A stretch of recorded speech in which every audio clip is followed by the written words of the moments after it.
আসসালামু আলাইকুম সুপ্রিয় চাকরি প্রত্যাশী ভাই ও বোনেরা, কেমন আছেন? আশা করি সকলেই ভালো আছেন। তো দেখতেই পাচ্ছেন কাস্টম হাউস মোংলা 29 মার্চ 2026 তারিখে বিশাল একটি নিয়োগ বিজ্ঞপ্তি প্রকাশিত হয়েছে এবং এই নিয়োগ বিজ্ঞপ্তির শুরু কবে, শেষ কবে এবং কারা কারা আবেদন করতে পারবেন এবং আবেদন ফি কত এবং কি পদে আবেদন করতে পারবেন, সকল তথ্য জানতে অবশ্যই ভিডিওটি ধৈর্য সহকারে দেখতে থাকুন। আর হ্যাঁ, যারা জব নিউজ BD.on এই ইউটিউব চ্যানেল নতুন, তারা অবশ্যই চ্যানেলটিকে সাবস্ক্রাইব করবেন এবং পাশে থাকা বেল আইকনটি অন করে দেবেন, যাতে করে নতুন নতুন ভিডিওর আপডেট সবার আগে আপনার কাছে পৌঁছে যায়। দেরি না করে চলুন ভিডিওটি শুরু করি। আর হ্যাঁ, যারা ইতিমধ্যে সাবস্ক্রাইব করেছেন তাদেরকে অসংখ্য অসংখ্য ধন্যবাদ। তো চলুন শুরু করা যাক। সর্বপ্রথম যে পদটি নিয়ে আলোচনা করব সেটি হচ্ছে লস্কর গ্রেড 20, বেতন 8,250 টাকা থেকে 20,010 টাকা পর্যন্ত। এটা পদসংখ্যা 12টি এবং এখানে আবেদনের যোগ্যতা বলা আছে মেরিন ট্রেনিং সেন্টার বা সরকার স্বীকৃত কোনো মেরিন সংস্থাপন হতে ট্রেড সার্টিফিকেট ও লস্কর হিসেবে অভ্যন্তরীণ জাহাজে কমপক্ষে 2 বছরের বাস্তব অভিজ্ঞতা চেয়েছে। এবার 19 নম্বর যে পদটি আছে সেটা নিরাপত্তা প্রহরী, দারোয়ান বা গার্ড। এর বেতন গ্রেড আছে 20, বেতন স্কেল 8,250 টাকা থেকে সর্বোচ্চ 20,010 টাকা পর্যন্ত।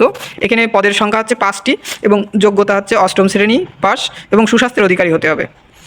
নেক্সট যে পদটি আছে সেটা 18 বোটম্যান, গ্রেড 20, এটা 8,250 টাকা থেকে 20,010 টাকা বেতন। এর পদের সংখ্যা 3টি, 5ম শ্রেণী পাশ হলে এটাতে আবেদন করতে পারবেন। বোটম্যান হিসেবে কমপক্ষে 3 বছরের কাজের অভিজ্ঞতা, আর যারা 8ম শ্রেণী বা SSC পাশ করেন তারাও আবেদন করতে পারবেন। 17 নম্বর যেটা আছে অফিস সহায়ক পদ, এটা গ্রেড 8,250 টাকা বেতন হতে 20,010 টাকা পর্যন্ত বেতন। এর পদের সংখ্যা 3টি, কোনো স্বীকৃত বোর্ড হতে মাধ্যমিক স্কুল সার্টিফিকেট অর্থাৎ SSC পরীক্ষা উত্তীর্ণ হলে আপনি আবেদন করতে পারবেন। 16টি আছে টোপাস, গ্রেড 19, 8,500 টাকা থেকে 20,570 টাকা, পদসংখ্যা 1টি। টোপাস হিসেবে প্রাইভেট মেরিন ভেসেল 3 বছরের কাজের অভিজ্ঞতা থাকতে হবে। ভান্ডারি আছে পদসংখ্যা 1টি, এখানে 19তম গ্রেডের 8,500 থেকে 20,570 টাকা বেতন এবং 8ম শ্রেণী পাশ হলে এবং ভান্ডারি হিসেবে অভ্যন্তরীণ জাহাজে 2 বছরের কাজের অভিজ্ঞতা থাকলে আপনি এটাতে আবেদন করতে পারবেন। স্টুয়ার্ড, গ্রেড 19, এটাও 8,500 থেকে 20,570 টাকা, পদসংখ্যা 1টি, 8ম শ্রেণী পাস হলে এবং 2 বছরের কাজের অভিজ্ঞতা থাকলে স্টুয়ার্ড হিসেবে এখানে আবেদন করতে পারবেন। 13 নম্বর যেটা আছে সেটা হচ্ছে আপনার রেকর্ড সাপ্লায়ার, এটাও 8,500 টাকা থেকে 20,570 টাকা, পদের সংখ্যা 4টি। অফিস সহায়ক MLS পদে 3 বছরের অভিজ্ঞতা সহ কোনো স্বীকৃত বোর্ড হতে SSC পরীক্ষা বা সমমান পরীক্ষায় উত্তীর্ণ হলে আবেদন করতে পারবেন। গ্রিজার, গ্রেড 18, বেতন স্কেল 8,800 থেকে 21,310 টাকা, পদসংখ্যা 2টি। গিজার বা ওয়েলম্যান হিসেবে অভ্যন্তরীণ জাহাজে 2 বছরের কাজের অভিজ্ঞতা সহ সরকার কর্তৃক স্বীকৃত মেরিন ট্রেনিং সেন্টার হতে ট্রেড সার্টিফিকেটধারীরা আবেদন করতে পারবেন। 12 নম্বর পদে। 11 নম্বর যেটা আছে শুকানি, গ্রেড 18, বেতন স্কেল 8,800 থেকে 21,310 টাকা, পদের সংখ্যা 1টি। অভ্যন্তরীণ জাহাজে 2 বছর শুকানি হিসেবে কাজের অভিজ্ঞতা সহ সরকার কর্তৃক স্বীকৃত মেরিন ট্রেনিং সেন্টার হতে ট্রেড সার্টিফিকেটধারীরা এখানে আবেদন করতে পারবেন। সারেং, গ্রেড 17, বেতন স্কেল 9,000 থেকে 21,800 টাকা, পদের সংখ্যা 1টি। 3য় শ্রেণীর মাস্টার সনদ সহ সংশ্লিষ্ট ক্ষেত্রে 5 বছরের অভিজ্ঞতা থাকলে এটাতে আবেদন করতে পারবেন। 9 নম্বর যেটা আছে সিপাহি, গ্রেড 17, 9,000 থেকে 21,800 টাকা, পদের সংখ্যা 5টি। স্বীকৃত বোর্ড হতে মাধ্যমিক স্কুল সার্টিফিকেট পরীক্ষা উত্তীর্ণ এবং এখানে উচ্চতা চেয়েছে পুরুষ যাদের তাদের 5 ফুট 4 ইঞ্চি এবং মহিলা যাদের তাদের 5 ফুট 2 ইঞ্চি এবং বুকের মাপ উভয় ক্ষেত্রে 30 এবং হতে 32 ইঞ্চি হলে আপনারা এই পদে আবেদন করতে পারবেন। স্পিড বোট ড্রাইভার, এখানে বেতন স্কেল আছে 9,300 থেকে 22,490 টাকা বেতন, পদের সংখ্যা 3টি। স্পিড বোট চালনায় 2 বছরের কাজের অভিজ্ঞতা সহ বৈধ ড্রাইভিং লাইসেন্স থাকলে আপনারা আবেদন করতে পারবেন। অফিস সহকারী কাম কম্পিউটার মুদ্রাক্ষরিক, 16তম গ্রেড, বেতন স্কেল 9,300 থেকে 22,490 টাকা বেতন, পদের সংখ্যা 8টি।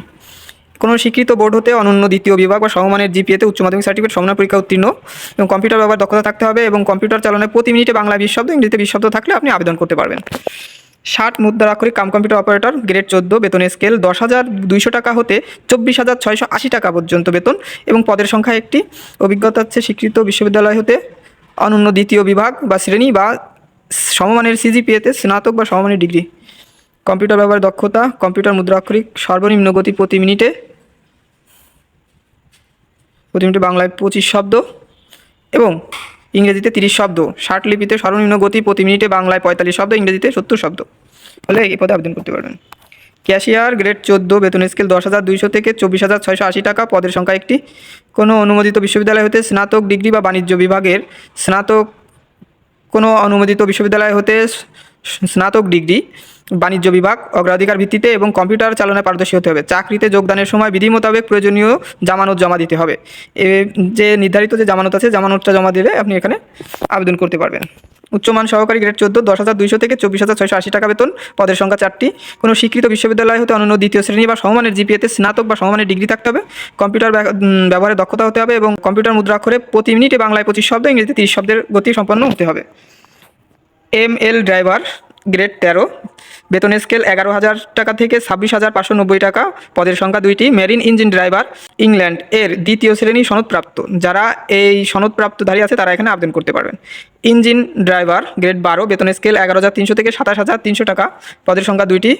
প্রথম শ্রেণী সনদধারী মেরিন ইঞ্জিন ড্রাইভার ইংল্যান্ড এবং অনন্য 200 NHP ক্ষমতা সম্পন্ন সমুদ্রগামী জাহাজ চালনায় লাইসেন্সধারী হতে হবে। 1 নম্বর যে পদটি আছে পরিসংখ্যান অনুসন্ধায়ক গ্রেড 12, বেতনের স্কেল 11,300 থেকে 27,300 টাকা, পদের সংখ্যা 1টি। কোনো স্বীকৃত বিশ্ববিদ্যালয় হতে পরিসংখ্যান বা অর্থনীতি বা গণিত বিষয়ে স্নাতকোত্তর অর্থাৎ মাস্টার্স বা দ্বিতীয় শ্রেণীর স্নাতক ডিগ্রি অথবা অনার্স ডিগ্রি হলে আপনারা এই পদে আবেদন করতে পারবেন। তো এই পদে কারা কারা আবেদন করতে পারবেন? তোমরা হচ্ছে এই পদের জন্য অভ্যন্তরীণ মানব সম্পদ বিভাগ, অর্থ মন্ত্রণালয় যে স্মারক নম্বর আছে, এই স্মারক নম্বরের ছাড়পত্রের অনুযায়ী কাস্টমস হাউস মোংলা 3য় 4র্থ শ্রেণী শূন্য পদে অস্থায়ী ভিত্তিতে বিধি মোতাবেক সরাসরি কোটায় জনবল নিয়োগের জন্য নিম্নবর্ণিত পদসমূহের শর্ত সাপেক্ষে প্রকৃত বাংলাদেশি নাগরিকের নিকট হতে নির্ধারিত সময়ের মধ্যে দরখাস্ত আহ্বান করা যাচ্ছে। অনলাইন ব্যতীত অন্য কোনো মাধ্যমে প্রেরিত আবেদন গ্রহণ করা হবে না। তো এখানে আছে যারা সারা বাংলাদেশের ছেলে মেয়ে উভয় প্রার্থী এখানে আবেদন করতে পারবেন। তো আবেদনের শুরু কবে শেষ কবে এটা দেখে নিই। 1/4 অর্থাৎ 1 এপ্রিল 2026 খ্রিস্টাব্দ সকাল 9 ঘটিকা থেকে আবেদন শুরু হবে এবং আবেদন শেষ হবে, শেষ তারিখ ও সময় হচ্ছে 30 এপ্রিল 2026 খ্রিস্টাব্দ বিকাল 4 ঘটিকা পর্যন্ত। অনলাইনে আবেদন জমাদানের শেষ তারিখ ও সময় 30 এপ্রিল 2026 খ্রিস্টাব্দ বিকাল 4 ঘটিকার মধ্যে আপনারা আবেদন সম্পন্ন করবেন। এবং আবেদন করার জন্য যে ওয়েবসাইটে আছে সেটা হচ্ছে mch.teletalk.com.bd, এই ওয়েবসাইটে আবেদন করতে পারেন। এবং আবেদনের ফি কত সেটা জেনে আসি, চলেন। সেই ইউজার নম্বর ব্যবহার করে প্রার্থীরা নিম্নোক্ত পদ্ধতিতে যে কোনো টেলিটক প্রিপেইড মোবাইল নম্বরের মাধ্যমে 2টি SMS এর মাধ্যমে বা ভিত্তিতে উপরের টেবিলের 1 থেকে 2 নং ক্রমিকের জন্য আবেদন ফি বাবদ, অর্থাৎ 1 আর 2 নম্বর যে পদটা আছে এই দুটো পদের জন্য আবেদন ফি বাবদ 150 টাকা এবং টেলিটক সার্ভিস চার্জ 18 টাকা সহ 168 টাকা, অর্থাৎ 1 এবং 2 নম্বর পদের জন্য 168 টাকা আবেদনের ফি টাকা জমা দিতে হবে। এবং 3 থেকে 8 নং ক্রমিক পদের জন্য আবেদন ফি 100 টাকা এবং সার্ভিস চার্জ 12 টাকা সহ 112 টাকা জমা দিতে হবে। এবং পরবর্তী 9 থেকে 20 নম্বর ক্রমিকের জন্য আবেদন ফি 50 টাকা এবং সার্ভিস চার্জ 6 টাকা সহ 65 টাকা অনধি 72 ঘন্টার মধ্যে জমা দিতে হবে। এই হচ্ছে আপনাদের আবেদনের ফি। আর যারা ক্ষুদ্র নিগোষ্ঠী, শারীরিক প্রতিবন্ধী ও তৃতীয় লিঙ্গের প্রার্থীগণ নাগরিকের জন্য সকল পদের জন্য আপনারা 56 টাকা ফি জমা দিয়ে এটাতে আবেদন করতে পারবেন। তো এই ছিল আজকের সার্কুলার। তো ভিডিওটি কেমন লাগলো অবশ্যই কমেন্টে জানাবেন এবং এরকম নতুন নতুন সার্কুলার সবার আগে পেতে অবশ্যই চ্যানেলটিকে সাবস্ক্রাইব করে পাশে থাকবেন এবং বেল আইকনটি অন করে রাখবেন। তো ধন্যবাদ, ভালো থাকবেন, আসসালামু আলাইকুম।